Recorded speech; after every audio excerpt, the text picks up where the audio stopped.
যুদ্ধ বন্ধে প্রথম দ্বিপক্ষীয় বৈঠকে রাশিয়া, ইউক্রেন ও যুক্তরাষ্ট্র। শুক্রবার সংযুক্ত আরব আমিরাতের আবুধাবিতে শুরু হওয়া এই আলোচনায় মূল ভূখণ্ডগত বিরোধ ও নিরাপত্তা ইস্যুতে কোনো আপোষের ইঙ্গিত এখনো স্পষ্ট নয়। অন্যদিকে আলোচনার মধ্যে ইউক্রেনের দুই বৃহত্তম শহরে রুশ হামলায় অন্তত ১৩ জন আহত হওয়ায় এই কূটনৈতিক প্রক্রিয়ার ওপরেই তৈরি হয়েছে নতুন চাপ।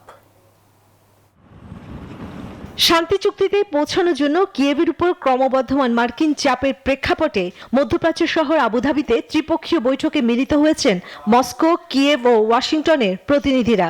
কাঠামো নতুন হলেও ডনবাস অঞ্চল দখল, নিরাপত্তা নিশ্চয়তা এবং নিষেধাজ্ঞার মতো মূল পার্থক্যগুলো অপরিবর্তিত রয়ে গেছে। পদ্মা সেতু, মেট্রো রেল এবং এলিভেটেড এক্সপ্রেসওয়ে নির্মাণের গর্বিত অংশীদার বসুন্ধরা সিমেন্ট।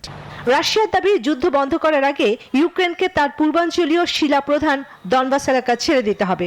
অন্যদিকে ইউক্রেন প্রেসিডেন্ট জেলেনস্কির অবস্থান পরিষ্কার, যুদ্ধ বন্ধে রাশিয়াকেই প্রস্তুত থাকতে হবে। ৪ বছর দীর্ঘ এই যুদ্ধের মধ্যে এটি প্রথম সরাসরি ত্রিপক্ষীয় সরকারি বৈঠক। কূটনৈতিকভাবে তা গুরুত্বপূর্ণ হলেও বিশ্লেষকরা মনে করছেন বাস্তব অগ্রগতির সম্ভাবনা এখনো সীমিত। এই প্রেক্ষাপটে মার্কিন প্রেসিডেন্ট ডোনাল্ড ট্রাম্প ইউক্রেনকে শান্তি চুক্তিতে পৌঁছানোর জন্য নতুন চাপ দিচ্ছেন।